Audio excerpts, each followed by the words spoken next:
La plupart des gens aiment se souvenir des grands événements qui ont marqué les débuts de l'histoire de leur pays.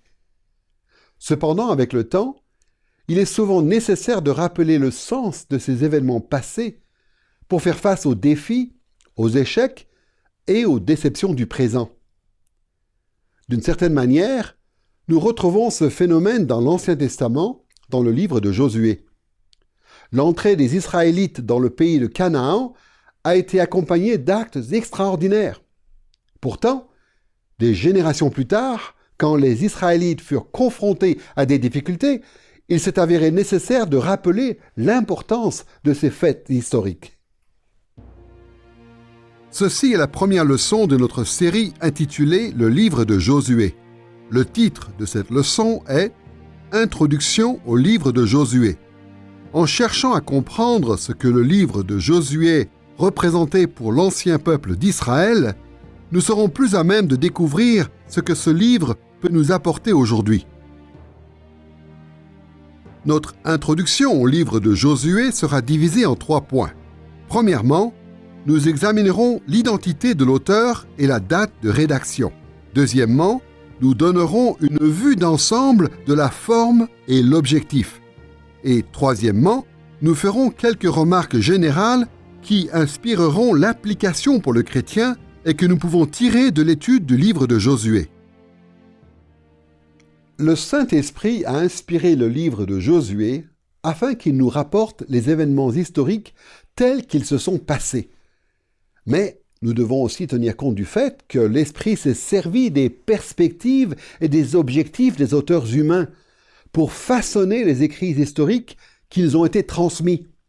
Ainsi, comme pour toute autre partie de la Bible, plus nous en apprendrons sur l'auteur et son époque, mieux nous comprendrons le livre de Josué. Nous décrirons brièvement 3 opinions sur l'identité de l'auteur et la date de rédaction du livre de Josué. Premièrement, le point de vue traditionnel. Deuxièmement, pour les modernes, le point de vue critique. Et troisièmement, pour les fondamentaux, le point de vue évangélique sur lequel nous nous appuierons tout au long de cette leçon. Prenons tout d'abord l'opinion la plus ancienne, le point de vue traditionnel sur l'identité de l'auteur et la date de rédaction. L'auteur du livre de Josué n'est pas dévoilé. Ni le livre, ni la suite des Écritures ne nous révèlent son identité ou celle de la personne qui a recueilli ces écrits.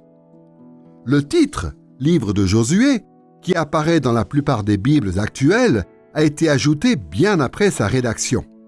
Cependant, la position des anciens Juifs traditionnels et la position chrétienne en la matière sont bien résumées dans les débats rabbiniques exprimés dans le Talmud. Dans une série de questions-réponses dans le Talmud, connue sous le nom de Tractate Baba Batra, nous lisons « Vous dites que Josué rédigea son livre. Mais n'est-il pas écrit « Josué, fils de Nun, serviteur de l'Éternel, mourut. Il fut terminé par Éléazar. Mais il y est aussi écrit « Éléazar, fils d'Aaron, mourut.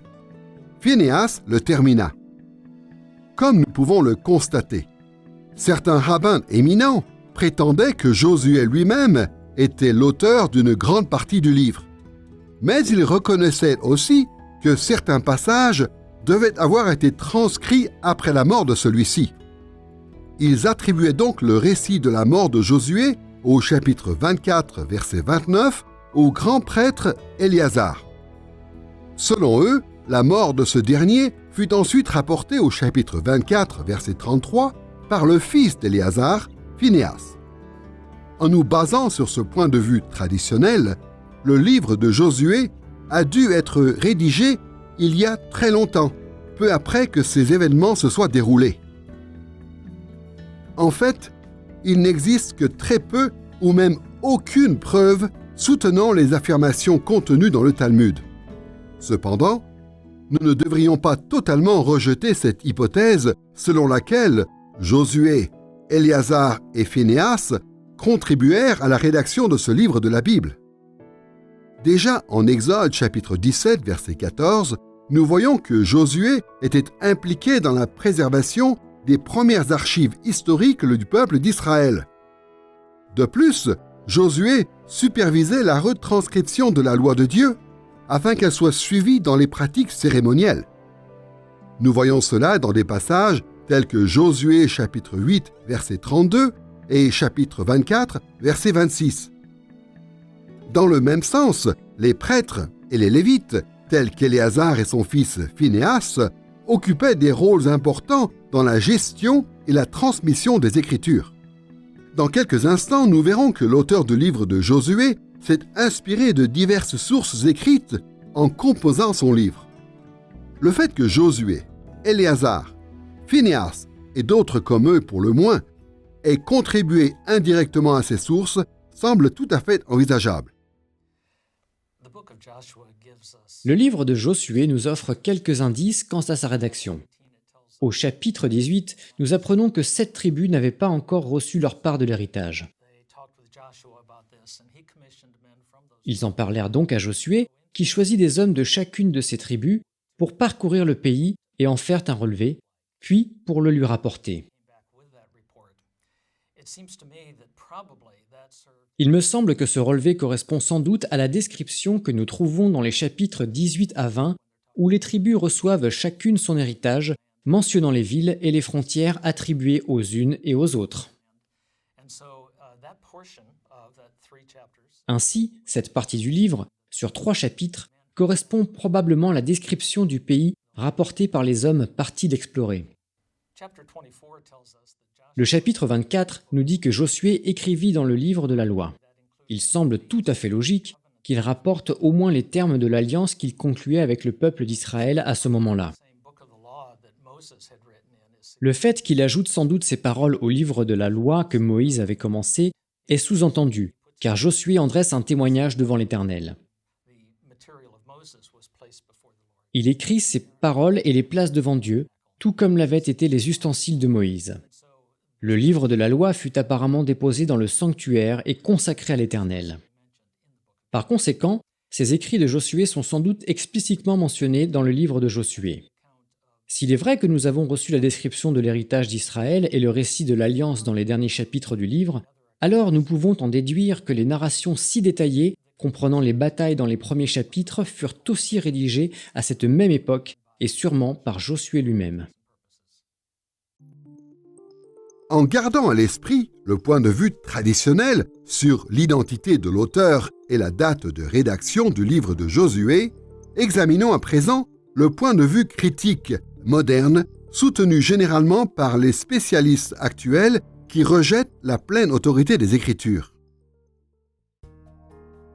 La plupart des spécialistes critiques qui se sont penchés sur le livre de Josué récemment ont été largement influencés par l'ouvrage de Martin Noth, intitulé « L'historiographie deutéronomiste », publié en 1943. En résumé, le point de vue de Noth consiste à dire que les livres du Deutéronome, de Josué, des Juges, de Samuel et des Rois furent rédigés lors de l'exil à Babylone par un individu auquel on a donné le nom de deutéronomiste. Sur la base de cette hypothèse, l'histoire deutéronomiste dans son ensemble, y compris le livre du Deutéronome, aurait été composée à partir de divers manuscrits plus anciens pendant l'exil à Babylone. L'objectif principal de ces livres était de montrer qu'Israël méritait le jugement qui l'avait conduit à la défaite et à l'exil, que ce soit le royaume du Nord ou le royaume du Sud. Au cours des décennies, la plupart des interprètes critiques se sont rangés à bon nombre de conclusions essentielles avancées par Noth, particulièrement lorsqu'il date la rédaction du livre au moment de l'exil à Babylone. Toutefois, de nombreux spécialistes relèvent, à juste titre, que Noth n'avait pas tenu compte des points de vue théologiques spécifiques à chacun des livres de cette partie de l'Ancien Testament. De plus, ils ajoutent que Noth n'avait pas mentionné la vision positive et optimiste qui les caractérise. Après avoir survolé le point de vue traditionnel et le point de vue critique sur l'identité de l'auteur et la date de rédaction du livre de Josué, considérons certains points de vue évangéliques modernes, l'opinion de spécialistes convaincus de la pleine autorité des Écritures. Leurs conclusions seront notre point de référence pour ces leçons sur le livre de Josué. Comme nous l'avons déjà relevé, l'auteur du livre de Josué est inconnu. Par conséquent, les évangéliques ont adopté certains points de vue sur l'identité de l'auteur et la date de rédaction. Toutefois, il serait judicieux de faire 2 remarques préalables. Tout d'abord, nous considérerons ce que nous pouvons appeler développement composé du livre. Puis, nous examinerons l'éventail de dates possibles pour l'achèvement. Commençons par le développement composé du livre de Josué. Lorsque nous abordons le développement du livre, nous sommes conscients que l'auteur du livre de Josué, comme bien d'autres auteurs de l'Ancien Testament, n'a pas écrit son récit à partir de rien. En fait, il a rassemblé une série de manuscrits pour composer son livre. Comme nous l'avons vu, le Talmud et les interprètes critiques soutiennent que notre livre révèle une sorte de développement composé.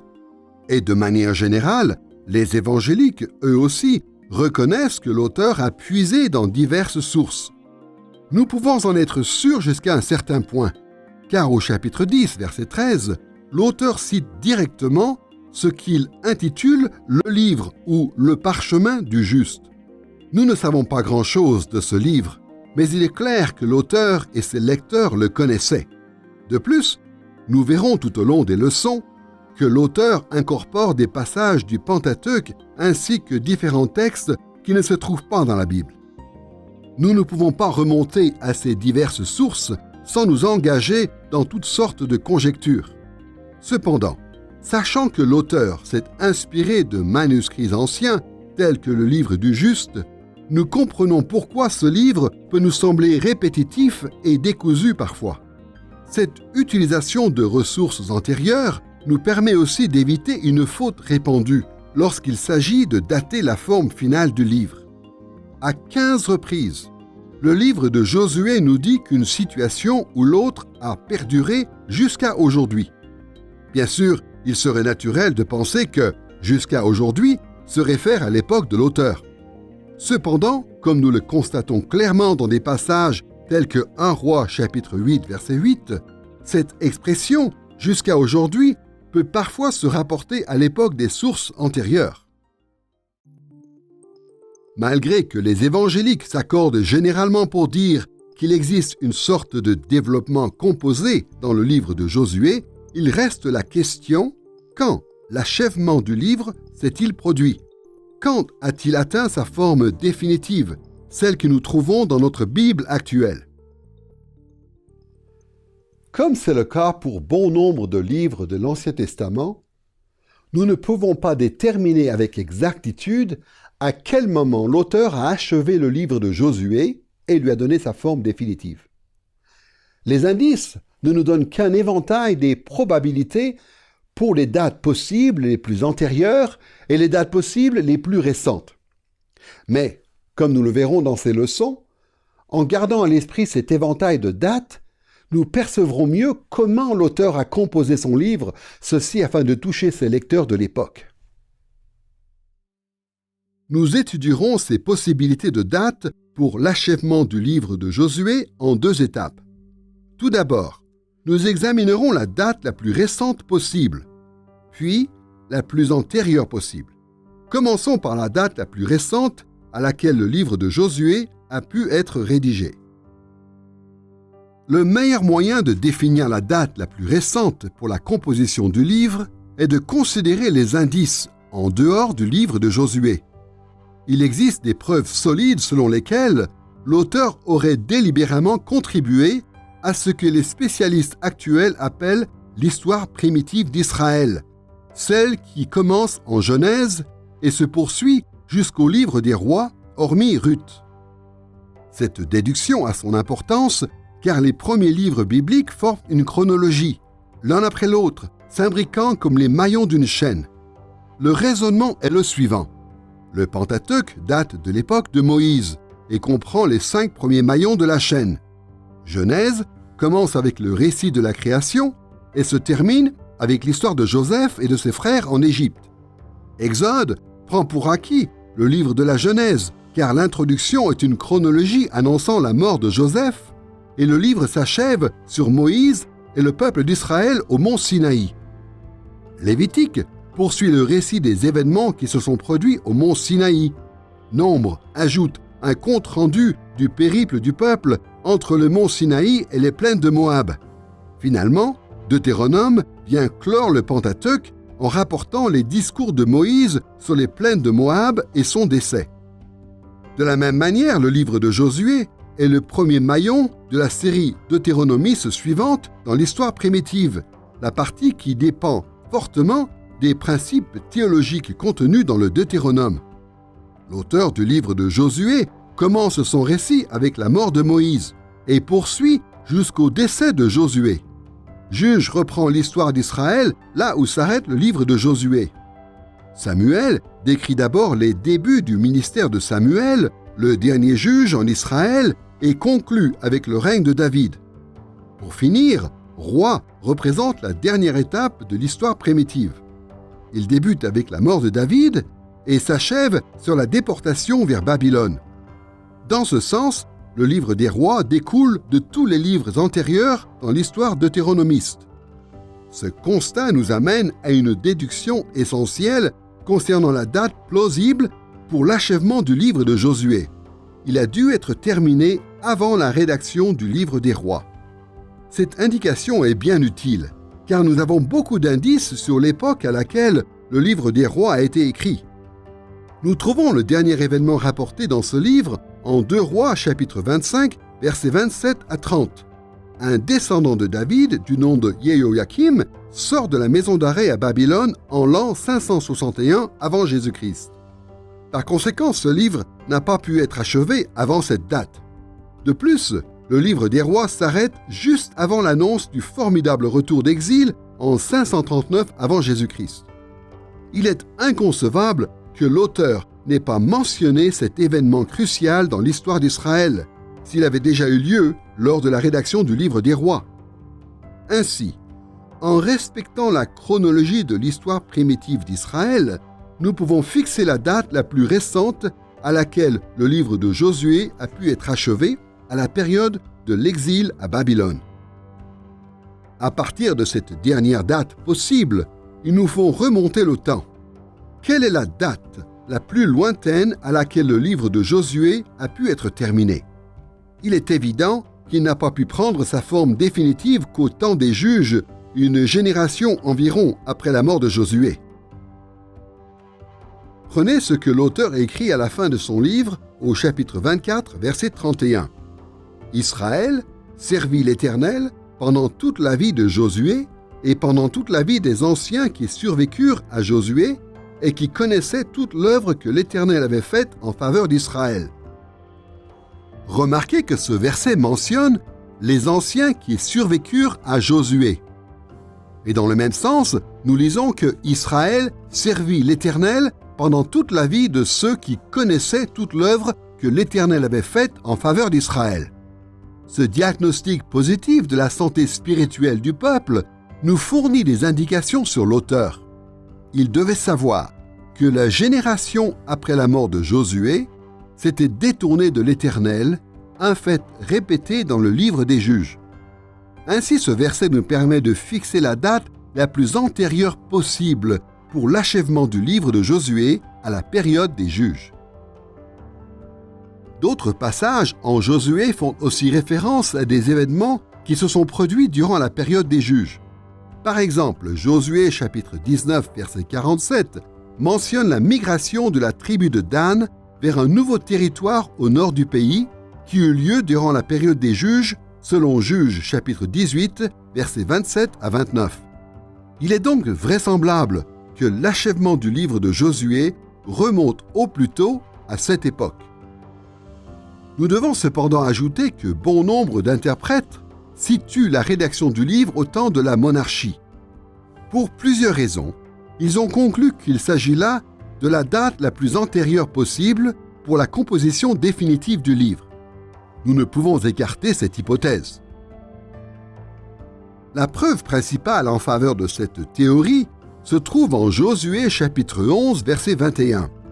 Dans le même temps, Josué se mit en marche et il retrancha les Anakim de tous les monts du Juda et de tous les monts d'Israël.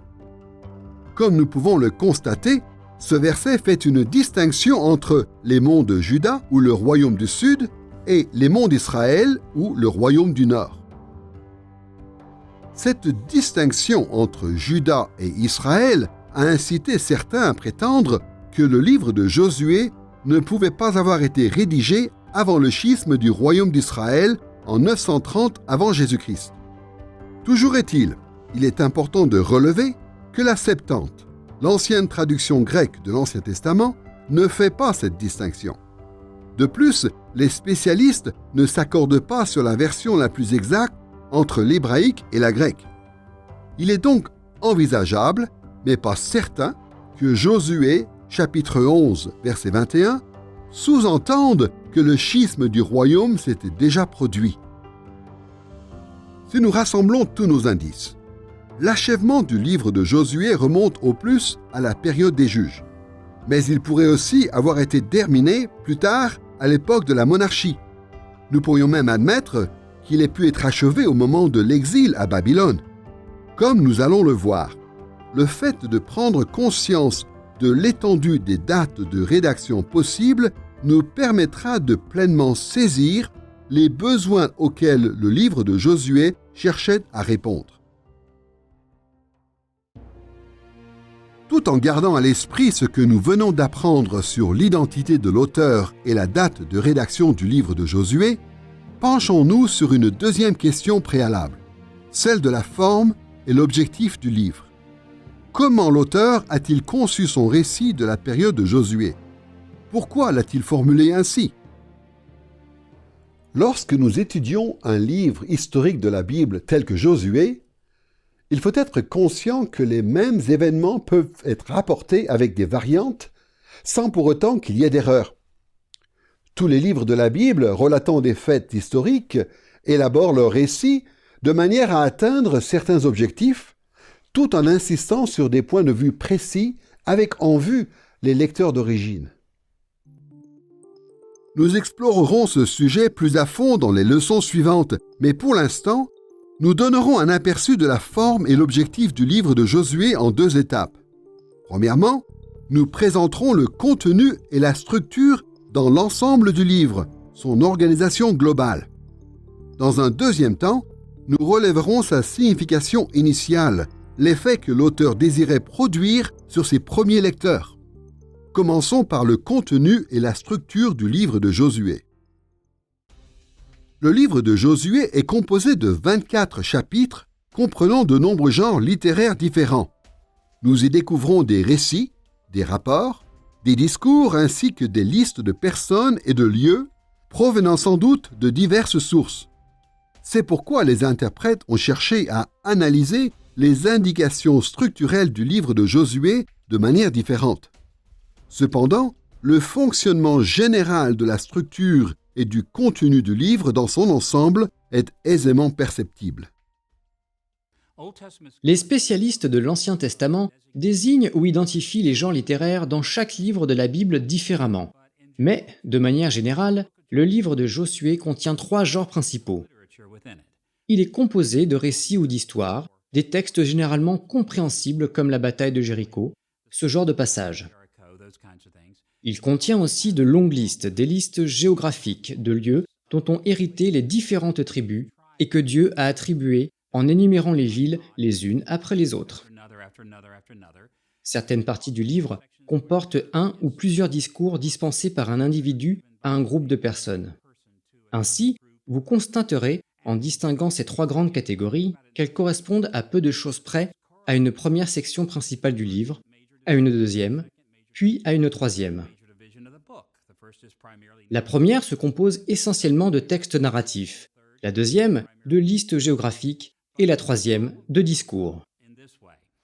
Cependant, le problème se situe dans le fait que dans chacun de ces genres littéraires majeurs se glissent les 2 autres genres.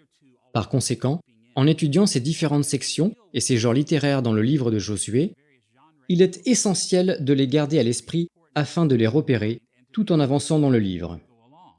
Une des raisons les plus importantes pour lesquelles les interprètes, surtout les novices dans l'étude de l'Ancien Testament, se retrouvent perdus dans le livre de Josué, se situe dans le fait qu'ils ne tiennent pas compte de ces divers genres littéraires et ne les traitent pas comme ils devraient l'être.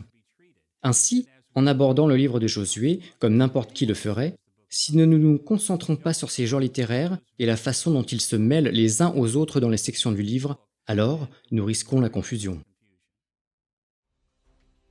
En résumé, le livre de Josué est divisé en 3 grandes sections. Chaque partie est introduite par une expression indiquant une importante avancée dans le temps. La première, des chapitres 1 à 12, décrit la conquête victorieuse du pays de Canaan, comment Josué a mené les troupes d'Israël et remporté une victoire déterminante sur les Cananéens. Cette section est introduite au chapitre 1, verset 1, par une indication temporelle, révélant que Dieu a confié des responsabilités à Josué après la mort de Moïse. Ces 12 chapitres relatent un certain nombre d'événements qui ont eu lieu pendant la conquête du pays de Canaan sous la direction de Josué. Il commence par rapporter la traversée du Jourdain et les premières victoires du peuple à Jéricho et Haï. Ce succès est suivi d'une cérémonie de renouvellement de l'Alliance à proximité du mont Garizim et du mont Ébal. Le récit continue alors avec la grande campagne menée par Josué contre une coalition dans le sud du pays promis, puis celle menée contre une coalition dans le nord. La deuxième section du livre, des chapitres 13 à 22, traite de l'héritage des tribus d'Israël, comment l'unité nationale a été maintenue grâce à l'attribution de territoires spécifiques à chacune des tribus d'Israël. Cette partie est introduite au chapitre 13, verset 1, par une indication temporelle. Josué était vieux, d'un âge avancé. Cette deuxième grande section du livre de Josué définit tout d'abord l'étendue des territoires accordés par Dieu au peuple d'Israël en Transjordanie, les terres à l'est du fleuve du Jourdain, et en Cisjordanie, celles à l'ouest du fleuve.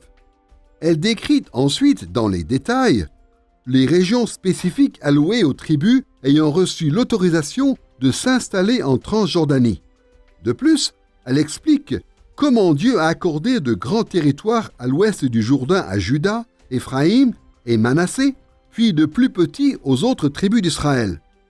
Lorsqu'un conflit éclate entre les tribus de Cisjordanie et celles de Transjordanie, nous découvrons comment elles conservent leur unité nationale en tant que peuple de Dieu. La troisième grande section, des chapitres 23 à 24, boucle le livre en portant notre attention sur la fidélité à l'Alliance, sur la façon dont la loyauté et l'infidélité du peuple d'Israël au terme de l'Alliance auraient des répercussions sur son avenir. Elle est introduite au chapitre 23, verset 1, par une nouvelle phrase qui nous rappelle le temps qui passe. Nous lisons « Beaucoup de temps s'était écoulé. Josué était vieux, d'un âge avancé. » Et cette remarque par rapport au temps est soulignée au verset 14 lorsque Josué dit « Je m'en vais aujourd'hui, où va tout ce qui est terrestre. » Ces 2 derniers chapitres de notre livre rapportent les 2 assemblées que Josué a convoquées peu de temps avant sa mort. La première s'est sans doute déroulée à Silo, un lieu saint qui revêtait une importance particulière pendant la vie de Josué et plus tard durant la période des juges. La deuxième assemblée s'est tenue à Sichem, le lieu où Abraham avait construit son premier autel en arrivant au pays de Canaan. Tout le peuple d'Israël s'est réuni lors de ces 2 occasions et Josué l'a mis en garde contre les transgressions flagrantes de l'alliance conclue avec l'Éternel. Puis vient la conclusion du livre quand Josué incite le peuple d'Israël à renouveler son engagement à rester fidèle à Dieu seul. Ils promettent de rejeter les dieux des nations qui les entourent et de servir le Dieu de leur père, selon les termes de son alliance avec eux. Suite à ce renouvellement, l'auteur ajoute un épilogue relatant la mort de Josué et quelques événements ultérieurs. Nous avons étudié la forme et l'objectif du livre de Josué en examinant le contenu et la structure. Nous avons, à présent, tous les éléments nécessaires pour définir la signification initiale du livre de Josué. Quelle était l'intention de l'auteur en rédigeant ce livre? Il serait tout à fait juste d'affirmer que l'auteur du livre de Josué partageait le même objectif que les autres auteurs bibliques. Il avait pour but d'honorer Dieu. Il cherchait à faire avancer le royaume de Dieu en appliquant pour ses premiers lecteurs les principes des alliances conclues par l'Éternel, et ceci au niveau de leurs pensées, de leur comportement et de leurs sentiments. Mais en y regardant de plus près, nous prenons note du message particulier que l'auteur du livre de Josué adressait au public de l'époque. Il existe plusieurs façons de résumer la signification initiale du livre de Josué, mais pour les besoins de notre étude, nous l'exprimerons ainsi. Le livre de Josué traite de la conquête victorieuse du peuple d'Israël, de l'héritage des tribus et de la fidélité à l'alliance du temps de Josué, afin de permettre aux générations futures de faire face à des situations semblables. Comme nous pouvons le constater, cette synthèse fait référence aux trois grandes sections du livre de Josué: la conquête victorieuse, l'héritage des tribus et la fidélité à l'alliance. Mais pourquoi l'auteur a-t-il développé ces thèmes? Comme l'indique notre synthèse, il voulait tout d'abord rappeler à ses lecteurs les événements qui s'étaient produits à l'époque de Josué. Ensuite, il a rédigé son livre pour traiter les situations semblables auxquelles seraient confrontées les générations futures. Examinons chacun de ces objectifs en commençant par la raison pour laquelle l'auteur voulait décrire l'époque de Josué. Tous ceux qui connaissent le livre de Josué savent qu'il décrit plus explicitement les événements survenus lorsque Josué était à la tête du peuple d'Israël, c'est-à-dire la conquête victorieuse du pays de Canaan, la répartition du territoire entre les tribus d'Israël et la fidélité du peuple à l'alliance conclue avec Dieu. Il est donc juste de dire qu'un des objectifs principaux de l'auteur était d'informer ses lecteurs de l'époque sur ce qui s'était produit dans cette société, celle du temps de Josué. Bon nombre de passages de l'Ancien Testament soulignent le fait que les Israélites se sont souvent égarés car ils oubliaient ce que Dieu avait accompli pour eux dans le passé. Notre auteur sous-entend que son public de l'époque avait ce même problème lorsqu'au chapitre 24, verset 31, il fait la distinction entre ses lecteurs et lui d'une part, et ceux qui connaissaient toute l'œuvre que l'Éternel avait faite en faveur d'Israël. Les lecteurs originels de ce livre avaient besoin de se souvenir de ce qui s'était passé du temps de Josué, quelle qu'elle a été leur époque, que ce soit celle des juges, de la monarchie ou de l'exil à Babylone. Par conséquent, fondamentalement, nous pouvons affirmer que l'auteur du livre de Josué voulait fidèlement rapporter l'œuvre accomplie du temps de Josué à son public de l'époque. Deuxièmement, comme l'indique notre synthèse, le livre de Josué a aussi été rédigé pour traiter les situations semblables auxquelles seraient confrontées les générations futures. L'auteur se tenait en quelque sorte entre deux mondes. Cette société, celle d'Israël du temps de Josué, et leur société, celle de ses premiers lecteurs. C'est la raison pour laquelle il n'a pas simplement fidèlement rapporté les faits historiques. Il a aussi décrit les conquêtes victorieuses d'Israël, la répartition de l'héritage des tribus et l'appel à rester fidèle à l'alliance, afin d'établir des points de contact significatifs ou des liens entre cette société et leur société. Tout comme les autres auteurs bibliques, il a souvent relevé les contextes historiques à l'origine des privilèges et des responsabilités qui incombaient à ses lecteurs de l'époque. De plus, il a présenté des exemples à suivre ou à rejeter, et à quelques reprises, il a décrit des situations remontant au temps de Josué et servant de préfiguration aux circonstances de son public. Ce genre de lien nous dévoile quelque chose de l'auteur que nous devons garder à l'esprit. D'une part, il voulait rappeler à ses lecteurs ce qui s'était passé durant la vie de Josué. Mais d'autre part, il ne voulait pas qu'il se remette à agir comme l'avait fait Israël du temps de Josué. Son public originel vivait à une époque différente. Il fallait qu'il applique ces récits historiques de manière appropriée. Je crois que les premiers lecteurs du livre de Josué ont été particulièrement touchés par son message. Toutes les bonnes paroles que Dieu avait prononcées concernant l'entrée dans le pays promis se sont accomplies en faveur d'Israël. Aucune n'est restée sans effet. Et je pense qu'au fond, l'auteur désirait montrer au peuple que Dieu était fidèle. Dieu a été fidèle et il le restera. Cette vérité est vraiment importante alors que les Israélites entament la période des juges, car nous constatons qu'en ce temps-là, chacun faisait ce qui lui semblait bon. Cependant, le peuple avait été appelé à être fidèle à l'Éternel. Il pouvait clairement discerner ce message en suivant le récit de la vie de Josué et de ses contemporains fidèles à Dieu. À sa lumière, ils pouvaient examiner leur propre expérience et reconnaître que leur génération ne marchait plus dans les traces de Josué. Il s'agit en réalité d'un appel à la repentance, un appel à revenir à leur vocation première. Parfois, les interprètes modernes éprouvent des difficultés à voir comment les lecteurs de l'époque devaient appliquer à leur vie ces récits historiques. Après tout, l'auteur n'a pas clairement énoncé ces vérités dans son livre. Cependant, nous devons nous rappeler que certains points de vue étaient sans aucun doute déjà clairement exprimés dans les Écritures qu'ils avaient à leur disposition, qui étaient connues à l'époque sous le nom de Pentateuque, et que l'auteur et ses lecteurs devaient bien connaître. Alors, en gardant cela à l'esprit, les implications que l'auteur voulait transmettre en parlant de cette société à leur société ne sont en fait pas aussi difficiles à percevoir. Pensez à la façon dont le Pentateuque a préparé le terrain pour que les premiers lecteurs comprennent les conséquences de la conquête victorieuse du peuple d'Israël. Cette section du livre rapporte les grandes victoires de Josué. Mais 3 visions fondamentales du conflit qui se dégagent du Pentateuque pouvaient les aider à appliquer cette partie du livre à leur propre situation. Premièrement, l'auteur et ses lecteurs de l'époque savaient qu'ils étaient engagés dans une lutte trouvant son origine dans le conflit initial entre Dieu et Satan.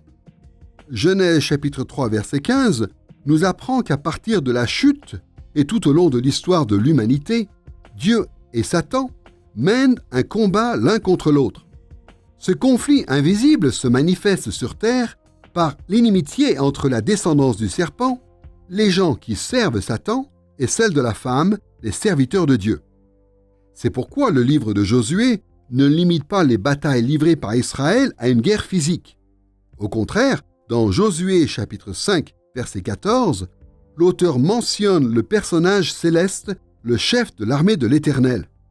Ce passage démontre que Josué et l'armée d'Israël étaient engagés dans une lutte impliquant Dieu et l'armée céleste. Et ainsi, qu'en témoignent des textes comme Josué chapitre 23 verset 16, l'auteur reconnaît aussi que les dieux sataniques cananéens se rangeaient aux côtés des Cananéens eux-mêmes pour livrer bataille au peuple d'Israël.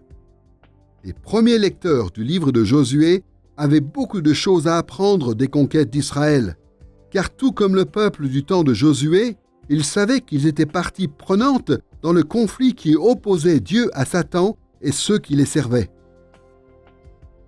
Deuxièmement, le Pentateuque expliquait clairement que la conquête entreprise par Josué était le conflit particulier du peuple d'Israël. Les premiers lecteurs pouvaient bien sûr tirer des leçons importantes des batailles livrées par Israël, mais eux-mêmes et les générations à venir ne devaient pas reproduire ces actes en tout point. Le Pentateuque expliquait que l'époque de Josué était exceptionnelle. En Genèse chapitre 15, versets 13 à 16, Dieu dit à Abraham que ses descendants seraient esclaves en Égypte pendant un certain temps, car la déchéance morale des Amoréens, autre nom donné aux Cananéens, n'avait pas atteint son comble. Cependant, du temps de Josué, l'iniquité des Cananéens était devenue tellement insupportable que Dieu décréta leur anéantissement tout comme il avait fait pour Sodome et Gomorrhe à l'époque d'Abraham. C'est la raison pour laquelle l'auteur du livre de Josué a employé des termes tirés du Pentateuque pour décrire la destruction de Canaan, utilisant le verbe hébreu shaham et le nom sherem.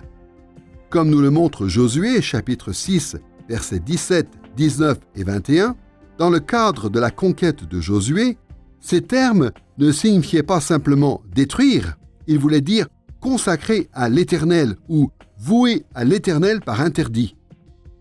Alors, quand les Israélites allaient au combat dans le pays de Canaan, ils reconnaissaient le juste jugement de Dieu sur les péchés flagrants commis par les Cananéens. Par conséquent, ils détruisaient et consacraient tout ce qu'ils remportaient comme un acte d'adoration envers Dieu. Nous savons que cet ordre de tout détruire et de tout consacrer à l'Éternel était spécifique à l'époque de Josué pour plusieurs raisons. D'une part, en Deutéronome chapitre 20, versets 10 à 20, Moïse ordonne de vouer les Cananéens à l'interdit, mais il intime Israël de proposer un traité de paix aux peuples qui ne font pas partie de cette nation. Josué lui-même applique cette distinction en Josué chapitre 9, quand il conclut une alliance avec les Gabaonites, croyant qu'ils sont étrangers à Canaan. D'autre part, le caractère exceptionnel de la conquête de Josué est manifeste quand nous réalisons que la lutte permanente entre Dieu et Satan revêtait différentes formes, avant et après la période de Josué. Quelques exemples à l'appui. Avant Josué, en Genèse chapitre 11, versets 1 à 9, Dieu et l'armée céleste s'opposent aux humains rebelles à la tour de Babel. Mais il ne convoque pas une armée humaine pour les disséminer. En Genèse chapitre 14, versets 1 à 24, Abraham se bat avec l'aide de Dieu, mais l'Éternel n'ordonne pas la destruction totale de ses ennemis. En Exode chapitre 12, verset 12, nous découvrons que lors des 10 plaies d'Égypte, Dieu part en guerre contre cette nation et ses dieux. Pourtant, le peuple d'Israël ne prend pas les armes et Dieu n'anéantit pas tous les Égyptiens. En Exode chapitre 14, au bord de la mer des Joncs, le peuple suit Dieu docilement en ordre de bataille, mais c'est l'Éternel qui détruit l'armée de Pharaon. Nous trouvons aussi une grande variété d'interventions après l'époque de Josué. Comme nous le rapporte le livre de Samuel, David a combattu les adversaires d'Israël avec l'aide surnaturelle de Dieu. Cependant, l'Éternel n'a pas voué à l'interdit tous ses ennemis. Le livre des rois nous apprend que les nombreux descendants de David qui ont siégé sur le trône ont procédé de la même manière. Et les prophètes d'Israël ont prédit que le retour d'exil s'accompagnerait de luttes remportées grâce à l'intervention prodigieuse de Dieu. Comme nous pouvons le constater, le conflit permanent qui oppose Dieu et le mal s'est manifesté de nombreuses façons dans le Pentateuque et tout au long de l'Ancien Testament. Nous pouvons donc en déduire que la conquête de Josué ne constitue pas la norme pour tous les combats. Il est évident que les premiers lecteurs du livre de Josué ont pu tirer bien des leçons sur l'art de la guerre. Toutefois, la conquête du pays promis devait être considérée comme une période exceptionnelle de jugement. Contrairement aux autres batailles menées, Dieu avait décidé dans ce cas-ci que tous les Cananéens, à l'exception de quelques-uns comme Rahab, méritaient d'être totalement anéantis.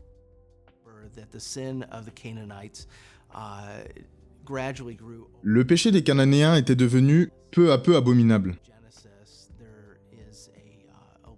Le livre de la Genèse mentionne au chapitre 15, si je ne me trompe, le fait que la déchéance morale des Amoréens atteindrait son comble. Ce ne serait qu'à ce moment-là que le peuple de Dieu prendrait possession du pays.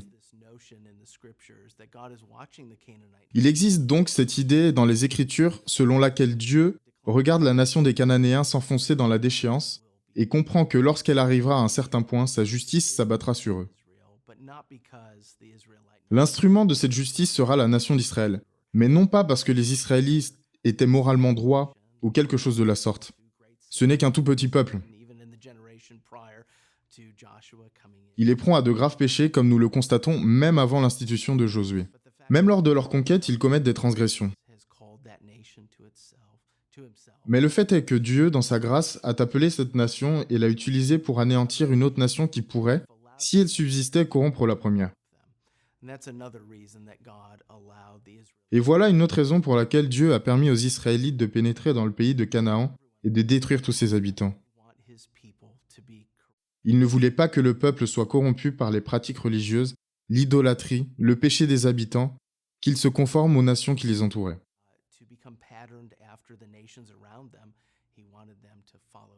Dieu désirait que les Israélites le suivent tel un roi. Le peuple est donc entré dans le pays et, bien sûr, il n'a pas accompli la tâche qui lui avait été confiée. Même dans le livre de Josué, nous découvrons des signes avant-coureurs de ce que le livre des Juges révèle plus amplement. La nation d'Israël se corrompt toujours plus et se laisse encore et encore entraîner dans la spirale du péché et de la déchéance. Elle s'éloigne de l'image d'un peuple dans une relation d'alliance avec Dieu et se rapproche de celle des nations qui l'entourent. L'Éternel avait tenté d'éviter ce désastre en ordonnant aux Israélites d'entrer dans le pays et d'anéantir ses habitants. Troisièmement, l'auteur avait aussi perçu dans le Pentateuque que la conquête de Josué n'était qu'une étape qui devait mener à la victoire à venir du roi d'Israël, le monarque attendu qui régnerait pour toujours sur la terre entière. Déjà le patriarche Jacob avait annoncé, en Genèse chapitre 49, verset 10, que la famille royale de Juda constaterait un jour que les peuples lui obéissent. Pendant la période des juges, cette espérance placée dans la lignée royale de Juda est confirmée lorsque cette tribu monte au combat la première, en Juges chapitre 1, versets 1 et 2. Durant la monarchie, l'accomplissement de cette promesse se concrétise en la famille de David, voire des passages tels que Psaume 72. De plus, dans de nombreux textes, les prophètes d'Israël annoncent que le retour d'exil s'accompagnerait de la victoire remportée sur toutes les nations par le merveilleux descendant de David. Ainsi, comme les Israélites contemporains de Josué, les lecteurs originels savaient qu'il faisait partie d'un plan bien plus vaste. C'est pourquoi ils ne devaient jamais reproduire ce que Josué avait fait. Ils devaient adapter ce qui s'était déroulé lors de la conquête de Canaan à leur propre époque, tandis que Dieu continuait à diriger l'histoire vers la victoire du roi d'Israël sur la terre entière. L'auteur s'attend à ce que ses lecteurs adoptent la même vision théologique dans la deuxième section de son livre qui porte sur l'héritage des tribus. Premièrement, en puisant dans les livres de Moïse, l'auteur avait compris que la prise de Canaan par le peuple d'Israël prenait sa source dans la vocation originelle formulée par Dieu et ordonnant la domination de l'homme sur la terre. Dès le commencement, Dieu avait décrété que la terre deviendrait son royaume et que les humains créés à son image et fidèles à leur Créateur la rempliraient et la domineraient. Cette responsabilité est confiée à l'homme tout d'abord en Genèse chapitre 1, versets 26 à 30, et elle est confirmée plus tard en Genèse chapitre 9, versets 1 à 3. Par conséquent, la description de l'héritage réparti entre les tribus d'Israël dans le livre de Josué était clairement pertinente pour ses premiers lecteurs. Tout comme les contemporains de Josué, ils devaient assumer la responsabilité que Dieu avait confiée aux hommes de dominer la terre. Deuxièmement, l'auteur avait discerné, à juste titre dans le Pentateuque, l'héritage particulier d'Israël décerné par Dieu. La répartition du territoire entre les tribus d'Israël à l'époque de Josué constituait la première concrétisation de cet héritage. Par exemple, en Genèse chapitre 15, versets 18 à 21, Dieu promet à Abraham d'accorder à ses descendants un héritage qui s'étendrait depuis le fleuve de l'Égypte jusqu'au fleuve de l'Euphrate. Ainsi, les termes employés dans le Pentateuque sont fréquemment repris dans le livre de Josué pour parler de l'occupation du territoire tel que le verbe hébreu « nachal » qui signifie « hériter » et le nom « nachala » qui veut dire « héritage ». L'emploi de ces mots sous-entendait que le territoire d'Israël lui était accordé durablement par Dieu. C'est la raison pour laquelle les premiers lecteurs du livre de Josué avaient des leçons importantes à tirer de la répartition de l'héritage entre les tribus. À l'époque des juges, les désaccords entre les tribus d'Israël et les problèmes causés par d'autres peuples mettaient en péril les victoires acquises par Josué. Sous la monarchie, les rois ont étendu le territoire d'Israël, mais ils ont aussi essuyé des revers et des échecs. Et bien sûr, lors de l'exil à Babylone, seul un reste insignifiant du peuple de Dieu occupait encore le pays et il subissait la tyrannie d'autres nations. Par conséquent, la répartition de l'héritage entre les tribus, rapportée dans le livre de Josué, offrait au lecteur originel une vision lucide alors qu'ils cherchaient à servir Dieu à leur manière. Troisièmement, l'auteur savait que l'obtention du pays de Canaan n'était qu'une étape dans la réalisation du futur héritage du roi d'Israël. Au moment opportun, le grand et juste roi d'Israël étendrait son pouvoir à tous les territoires et toutes les nations, et qu'il accomplirait ainsi la tâche originelle confiée à l'humanité de dominer sur la terre entière. Comme nous l'avons mentionné, Genèse chapitre 49, verset 10, annonce qu'un jour, un descendant royal de la tribu de Juda régnerait jusqu'à ce que les peuples lui obéissent. De plus, en Genèse chapitre 17, verset 4, Dieu promet à Abraham « Tu deviendras le père d'une foule de nations ». C'est pourquoi en Psaume 2, verset 8, Dieu s'adresse spécifiquement à la maison de David en disant « Je te donnerai les nations pour héritage et pour possession les extrémités de la terre ». Les prophètes en Israël ont maintes fois annoncé que le territoire du puissant descendant de David s'étendrait d'une extrémité de la terre à l'autre. Finalement, Paul résume ses perspectives de l'Ancien Testament en Romains chapitre 4, verset 13, quand il écrit « L'héritage du monde a été promis à Abraham ou à sa descendance ». Les implications étaient claires pour les lecteurs du livre de Josué. Ils devaient appliquer ce qu'ils lisaient aux chemins par lesquels Dieu les faisait passer à leur époque pour parvenir à cet héritage universel. Nous constatons dans Romains chapitre 4 que l'apôtre Paul comprend la promesse d'un héritage fait à Abraham et à sa descendance comme s'étendant au monde entier. Cela peut nous surprendre de prime abord. Nous nous représentons le pays promis comme étant une simple bande de terre longeant l'est de la Méditerranée. Mais nous voyons ici que Paul comprend l'alliance avec Abraham comme incluant la terre entière. Il parle souvent de la descendance, des enfants d'Abraham, non seulement des descendants biologiques, mais tous ceux qui suivent ses traces sur le chemin de la foi, qui comptent sur les promesses divines. En fait, Paul insiste sur le fait que les Juifs, mais aussi les païens qui appartiennent à Christ, font partie de la descendance d'Abraham. Ils sont héritiers selon la promesse à la fin de Galates chapitre 3. Donc lorsque Paul affirme dans Romains chapitre 4 que l'héritage du monde a été promis à la descendance d'Abraham par la foi, il prolonge simplement cette interprétation. Comme dans le cas des 2 premières sections du livre de Josué, l'auteur s'attend à ce que ses premiers lecteurs adoptent la même vision théologique exprimée dans le Pentateuque, afin d'appliquer la 3e section, l'appel adressé à Israël à maintenir la fidélité à l'alliance. Tout d'abord, l'auteur avait découvert dans le Pentateuque que la fidélité à l'alliance était ancrée dans la disposition divine originelle qui exigeait la fidélité de l'homme envers Dieu. Le simple fait d'avoir été créé à l'image de Dieu nous attache à lui par une alliance, et ce lien implique que nous le servions fidèlement. L'alliance de Dieu avec toute l'humanité en Adam requiert notre obéissance, comme nous le lisons en Genèse chapitre 1 à 3 et Osée chapitre 6 verset 7. Celle avec Noé, en Genèse chapitre 6 et 9, révèle que tous les êtres humains sont tenus de servir Dieu selon l'alliance.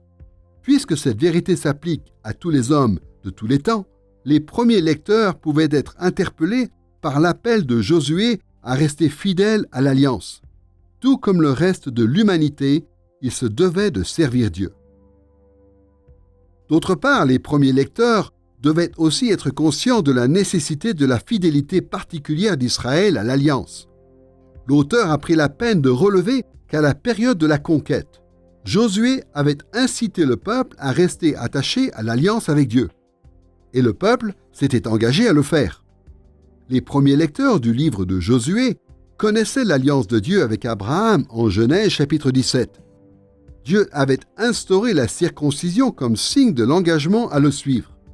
Puis l'alliance que Dieu avait conclue par la personne de Moïse en Exode chapitre 19 à 24, renouvelée par la suite en Deutéronome, requérait clairement l'obéissance d'Israël à la loi de Moïse. Finalement, dans la 3e section de notre livre, Josué décrit les malédictions qui frapperaient Israël s'il ne respectait pas les termes de l'alliance, surtout la clause exigeant le rejet des faux dieux. Il met en garde les Israélites contre le risque de problèmes, de défaite et d'exil loin du pays promis s'ils transgressaient l'alliance. Ces malédictions ont commencé à frapper Israël du temps des premiers lecteurs du livre de Josué. Durant la période des juges, Israël s'est laissé entraîner dans un cycle d'épreuves successives. À l'époque de la monarchie, des jugements se sont abattus sur cette nation à cause de l'idolâtrie récurrente du peuple et de ses rois. Pendant l'exil à Babylone, la terrible crainte de perdre le pays promis s'est concrétisée. Par conséquent, les lecteurs originels devaient réfléchir aux avertissements prononcés par Josué en prenant en compte les jugements que Dieu leur infligeait à leur époque. Enfin, les événements qui se sont produits durant la vie de Josué laissaient aussi présager que Dieu conclurait une alliance future avec le roi d'Israël. Nous avons vu que Genèse chapitre 49 verset 10 annonçait le règne d'un roi de la tribu de Juda, mais Genèse chapitre 17 verset 6 déclare aussi qu'Israël aurait un souverain. Malgré qu'à l'époque des juges, aucun roi légitime ne soit à la tête du pays, des passages tels que Juges chapitre 21 verset 25 et la fin du cantique d'Anne en 1 Samuel chapitre 2 verset 10 prouvent que même durant cette période, les fidèles s'attendaient à ce que la famille royale d'Israël leur apporte la délivrance. Si le livre de Josué a été rédigé du temps de la monarchie ou de l'exil à Babylone, alors les premiers lecteurs ont dû établir un lien entre l'appel de Josué à rester fidèle à l'alliance et celle conclue avec la dynastie de David. Dans les passages tels que 2 Samuel chapitre 7 et Psaume 89 et 132, nous constatons que l'alliance avec David exigeait en retour la loyauté. La lignée royale de David devait rester fidèle à Dieu car elle représentait le peuple devant sa face. De plus, selon la prophétie d'Ésaïe chapitre 53 verset 11, notre pardon serait plus tard définitivement acquis grâce à la mort du serviteur juste à notre place, le roi d'Israël parfaitement saint. Et ce grand souverain n'est autre que Jésus, Christ, porteur de la nouvelle alliance annoncée en Jérémie chapitre 31. Cette alliance sera pleinement réalisée quand Christ reviendra et renouvellera toutes choses. Pour appliquer l'appel de Josué à rester fidèles à l'alliance à leur propre vie, les premiers lecteurs devaient tenir compte de leur situation par rapport à la progression des alliances que Dieu avait prévu de conclure avec son peuple. En cherchant à comprendre le sens premier du livre de Josué, nous devons toujours garder à l'esprit que l'auteur voulait rapporter les événements historiques de l'époque de Josué, mais il désirait aussi que ses lecteurs appliquent les vérités contenues dans ces récits de la conquête victorieuse, de l'héritage des tribus et de l'appel à être fidèles à l'alliance de manière appropriée à leur situation et à leurs circonstances. Jusqu'à présent, dans notre introduction au livre de Josué, nous avons considéré l'identité de l'auteur et la date de rédaction, ainsi que la forme et l'objectif premier. Nous pouvons maintenant aborder le troisième sujet principal de cette leçon, l'application pour le chrétien. Quelle incidence le livre de Josué devrait-il avoir sur notre vie alors que nous marchons à la suite de Jésus-Christ? En hébreu, le nom Jésus est l'équivalent de Josué. Cette simple constatation nous rappelle que d'un point de vue chrétien, Jésus accomplit ou achève ce qui a été initié du temps de Josué. L'application de ce livre à notre vie découle, à bien des égards, de l'œuvre de Christ. Plus nous saisirons le lien entre le livre de Josué et Jésus, plus nous comprendrons les effets que ce livre devrait avoir sur notre vie en tant que disciples de Christ. Comme nous l'avons relevé, l'auteur parle de la conquête victorieuse, de l'héritage des tribus et de l'appel à rester fidèle à l'alliance avec un Josué qui est à la tête du peuple et qui donne des directions à suivre aux générations futures d'Israël. Cependant, il était aussi conscient qu'à l'avenir, un grand roi se lèverait en Israël et qu'il accomplirait tous les objectifs esquissés dans le livre de Josué. Lorsque Josué menait l'armée d'Israël vers la victoire, il entraînait la nation à la conquête du pays promis. Il se faisait son défenseur lorsque cette nation échouait ou commettait un péché. Il intercédait pour elle et conduisait le peuple promis dans la terre promise. Il s'agit là d'une représentation du Seigneur Jésus. Christ a conduit le peuple de Dieu afin qu'il entre dans son repos, comme nous le lisons dans Hébreux chapitre 4. Il se fait lui aussi le défenseur du peuple de Dieu. Il prie pour lui et intercède en sa faveur. Il joue le rôle de grand souverain sacrificateur pour la nation du Nouveau Testament, qui est l'Église du Seigneur Jésus. Nous avons ici une représentation de ce qui devait venir à l'époque du Nouveau Testament. Généralement parlant, Jésus, en tant que Messie d'Israël, atteint ses objectifs de deux façons majeures. Premièrement, en considérant les bonnes œuvres accomplies par Israël sous la direction de Josué, la conquête de Canaan, l'héritage de la terre promise et l'obéissance fidèle en accord avec l'alliance conclue avec Dieu, nous constatons que Jésus développe ses objectifs et les mène à bonne fin.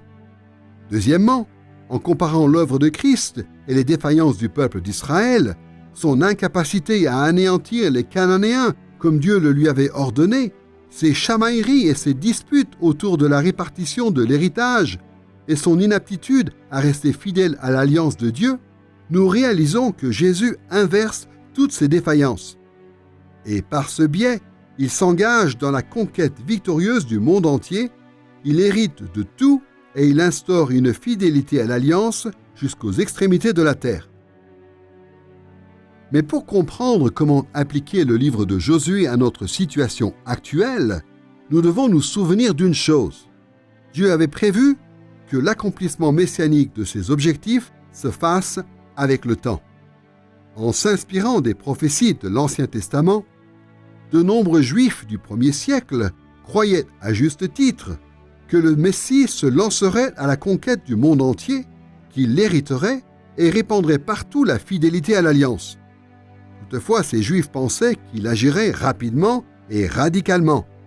Par contre, Jésus et les auteurs du Nouveau Testament répétaient encore et encore que le royaume que Christ établirait se déploierait progressivement en 3 étapes, imbriquées les unes dans les autres. Nous saurons mieux discerner l'application pour le chrétien dans le livre de Josué en prenant les étapes du royaume l'une après l'autre. Tout d'abord, nous verrons comment Christ a répondu aux attentes formulées dans le livre de Josué en examinant ce qu'il a accompli lors de l'instauration de son royaume. Ensuite, nous étudierons la façon dont Jésus a réalisé le livre de Josué lors du prolongement du royaume. Enfin, nous découvrirons ce que Jésus fera à l'avènement du royaume lors de son glorieux retour. Voyons d'abord l'instauration du royaume de Christ. Le Nouveau Testament nous enseigne à maintes reprises que l'instauration du royaume de Dieu par Jésus était la première étape de sa glorieuse conquête victorieuse du monde entier. Mais lorsque nous comparons la conquête victorieuse opérée par Israël dans le livre de Josué avec la première venue de Christ, nous observons une différence flagrante. Plutôt que de brandir une épée matérielle comme Josué, Jésus a choisi une double stratégie. Il a amorcé la défaite définitive de Satan et de ses démons, et il a annoncé l'évangile ou la bonne nouvelle du royaume aux humains en les mettant en garde contre le jugement à venir et en leur offrant la grâce de Dieu. En Jean chapitre 12, versets 31 et 32, Jésus décrit cette double stratégie ainsi. « Le prince de ce monde sera jeté dehors. J'attirerai tous les hommes à moi. C'est pourquoi, en Colossiens chapitre 2 verset 15, l'apôtre Paul décrit la mort de Christ comme étant le moment où il a dépouillé les principautés et les pouvoirs en triomphant d'eux par la croix. Et c'est la raison pour laquelle il ajoute en Éphésiens chapitre 4 verset 8 qu'il est monté dans les hauteurs. Il a emmené des captifs parmi ceux voués au royaume de Satan et il a fait des dons aux hommes. Le Nouveau Testament relève aussi deux perspectives par lesquelles l'instauration du royaume de Christ était la réponse à l'espérance d'un héritage universel pour le peuple de Dieu. D'une part, Hébreux chapitre 1 verset 2 nous dit que Dieu nous a parlé par le Fils en ces jours qui sont les derniers. Il l'a établi héritier de toutes choses. En Matthieu chapitre 28 verset 18, Jésus révèle à ses disciples qu'il a reçu cet héritage quand il leur annonce « Tout pouvoir m'a été donné dans le ciel et sur la terre ». D'autre part, le Nouveau Testament met l'accent sur le fait que Jésus a partagé un avant-goût de son héritage universel en répandant le Saint-Esprit sur l'Église. Comme en témoignent les prophéties telles que Ésaïe chapitre 44 versets 3 et 4, l'effusion du Saint-Esprit renouvellera un jour toute la création. Ainsi, en Éphésiens chapitre 1 verset 14, Paul parle du Saint-Esprit dans l'Église comme du gage de notre héritage. Et il reprend en 2 Corinthiens chapitre 1 verset 22 et au chapitre 5 verset 5 en décrivant l'Esprit comme un acompte des biens à venir, notre futur héritage dans la nouvelle terre et les nouveaux cieux. De plus, le Nouveau Testament affirme que l'instauration du royaume par Christ rappelle la fidélité à l'alliance en inaugurant l'ère de la nouvelle alliance. En se référant à la prophétie qui en parle, en Jérémie chapitre 31, Jésus explique à ses disciples en Luc chapitre 22 verset 20 « Cette coupe est la nouvelle alliance en mon sang ». Et les auteurs du Nouveau Testament ont clairement déclaré que Jésus a porté sur la croix la condamnation éternelle que nous méritions et a accompli ainsi l'expiation définitive des péchés pour tous les croyants. Cependant, nous devons nous rendre compte que, lors de la première venue de Jésus, la nouvelle alliance ne s'est pas pleinement réalisée sur la terre. C'est la raison pour laquelle Christ, ses apôtres et ses prophètes ont intimé les croyants à rester fidèles à Dieu, car nous ne sommes pas encore parfaitement sanctifiés. En outre, parmi nous se trouvent de faux frères, comme Paul le dit en 2 Corinthiens chapitre 11 verset 26 et Galates chapitre 2 verset 4. L'appel à rester fidèle à l'alliance continue à résonner en attendant que la nouvelle alliance soit pleinement réalisée. À bien des égards, les applications pour le chrétien, tirées du livre de Josué, pour ce qui est de l'instauration, sont comparables à ce que le Nouveau Testament enseigne sur le prolongement du royaume de Christ. Le Nouveau Testament décrit la continuation du royaume de Jésus comme une période pendant laquelle sa conquête victorieuse se propage sur la terre entière par l'œuvre de son Esprit dans l'Église.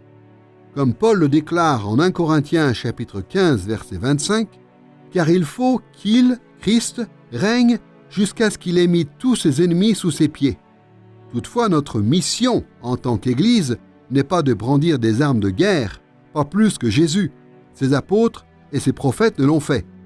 Nous devons plutôt nous en tenir à la double stratégie que Jésus a amorcée lors de sa première venue. D'un côté, nous cherchons à écraser Satan et ses esprits mauvais dans des régions du monde toujours plus nombreuses. Comme Éphésiens chapitre 6 verset 12 nous le dit, « Car nous n'avons pas à lutter contre la chair et le sang, mais contre les dominateurs des ténèbres d'ici-bas, contre les esprits du mal dans les lieux célestes. » Mais d'un autre côté, nous représentons Christ dans le monde où nous vivons, en proclamant la bonne nouvelle qui met en garde les humains par rapport au jugement de Dieu à venir et leur offre sa grâce et son pardon ainsi que la vie éternelle. Nous pourrions reprendre les mots de 2 Corinthiens chapitre 5 verset 20.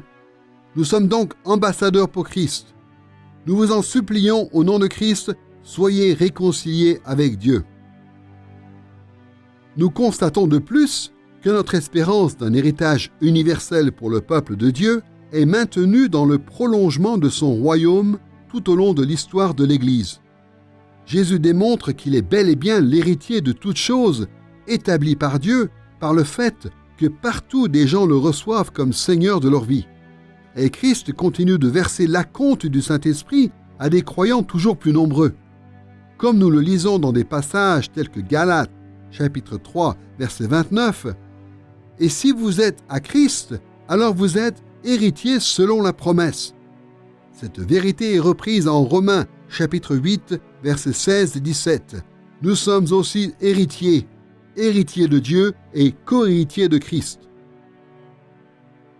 L'importance accordée à la fidélité à l'alliance dans le livre de Josué est maintenue de plusieurs manières dans le prolongement du royaume de Christ. Alors que l'Église s'étend au monde entier, le sang de la nouvelle alliance expie pleinement les péchés de tous ceux qui placent leur foi dans le Sauveur. Celui qui est en Christ a l'assurance d'être totalement exempt de la condamnation éternelle. Cependant, l'appel à rester fidèle à l'alliance est toujours essentiel à l'Église. D'une part, les croyants ont encore besoin de s'attacher davantage à Dieu. Il leur faut prendre à cœur les avertissements contenus dans des passages tels que Hébreux chapitre 12 verset 14 où il est dit « Recherchez la paix avec tous » et la sanctification sans laquelle personne ne verra le Seigneur.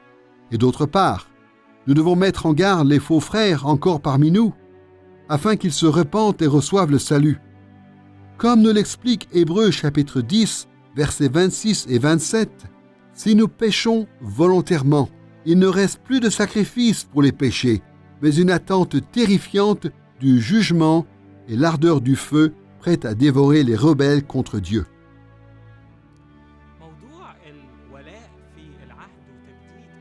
Le thème de la fidélité et du renouvellement de l'Alliance est l'un des sujets principaux du livre de Josué. Pratiquement après chaque bataille menée par Josué, le peuple se rassemble pour renouveler son alliance avec Dieu et s'engager à lui être fidèle dans le cadre de celle-ci.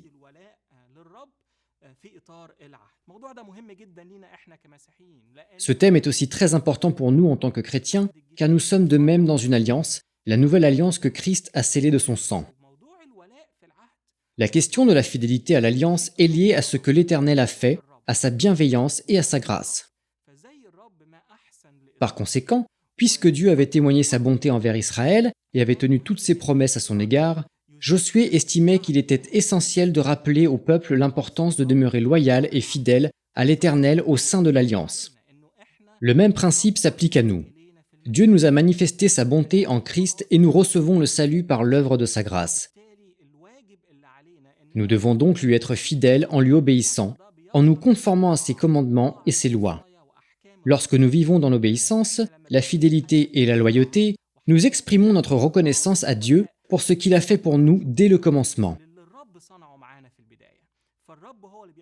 Le Seigneur est celui qui prend l'initiative de l'Alliance en accordant ses bénédictions et en déversant sa bienveillance sur nous.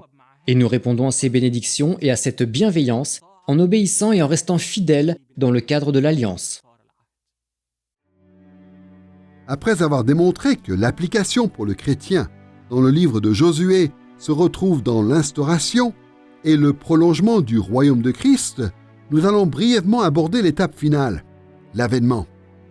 Comment devrions-nous vivre notre espérance en l'accomplissement futur et parfait du royaume de Christ en tenant compte du livre de Josué? Sans aucun doute, le Nouveau Testament annonce que l'avènement du royaume de Christ marquera l'apothéose de sa conquête victorieuse de la terre entière. Il écrasera définitivement Satan et ses esprits mauvais.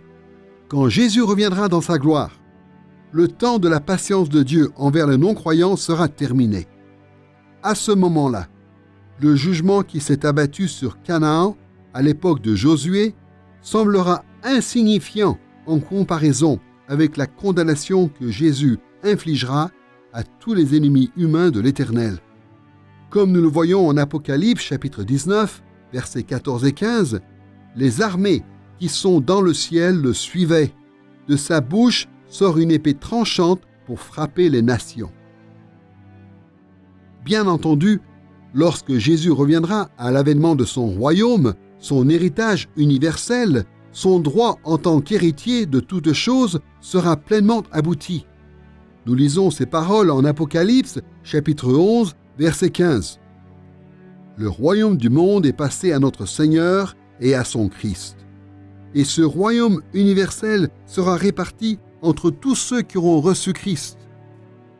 Selon Matthieu chapitre 25, verset 34, « Au jour du jugement dernier, alors le roi dira à ceux qui auront cru en Jésus, « Venez, recevez en héritage le royaume qui vous a été préparé dès la fondation du monde. » Ce n'est qu'à l'avènement du royaume de Christ que les avertissements adressés au peuple de Dieu pour qu'ils maintiennent la fidélité à l'alliance cesseront. Au retour de Jésus, ceux qui ne l'auront pas reçu par la foi tomberont sous le coup de la condamnation éternelle de Dieu. Ceux, par contre, qui auront véritablement placé leur confiance en Christ se joindront à la nouvelle création où ils recevront pleinement les bénédictions de la nouvelle alliance. Ainsi nous lisons en Apocalypse, chapitre 22, verset 3, « Qu'à ce moment-là, il n'y aura plus d'anathème.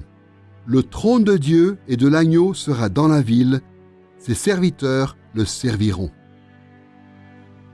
En fait, le Nouveau Testament nous appelle à découvrir comment Christ accomplit les thèmes du livre de Josué par l'instauration, le prolongement et l'avènement de son royaume. Quand nous y prêtons attention, alors la conquête, l'héritage et la fidélité à l'alliance d'Israël du temps de Josué accroissent notre sensibilité à ce que Christ a accompli lors de sa première venue. Il nous enseigne à servir Dieu chaque instant de notre vie. Il porte nos regards vers l'apogée de l'histoire de l'humanité. Lorsque la conquête sera achevée, l'héritage de la nouvelle création nous sera cédé et nous serons reconnus comme étant le peuple de Dieu, fidèle à son alliance en Christ. Dans notre introduction au livre de Josué, nous avons traité 3 questions essentielles. Premièrement, nous avons examiné l'identité de l'auteur et la date de rédaction du livre, y compris les points de vue traditionnels, critiques et évangéliques sur le sujet. Deuxièmement, nous nous sommes penchés sur la forme et l'objectif du livre de Josué en observant son contenu et sa structure, ainsi que sa signification initiale.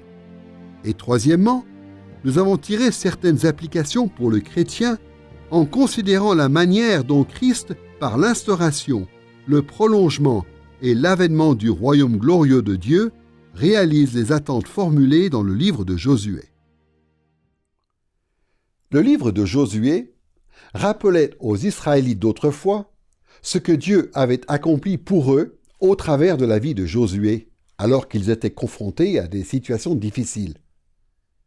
À bien des égards, nous faisons face de nos jours à des épreuves semblables. Mais comme nous le verrons dans cette série, le livre de Josué permettait à Israël de saisir ces occasions afin de renouveler son ardeur pour l'œuvre de Dieu à son époque. Et il nous offre ces mêmes opportunités. En approfondissant ce livre, nous ne progresserons pas seulement dans notre perception de tout ce que Dieu a accompli par Josué dans l'Ancien Testament, mais nous évoluerons aussi dans notre compréhension de tout ce que Dieu a accompli encore, et accomplira par notre grand Josué, Jésus notre Sauveur.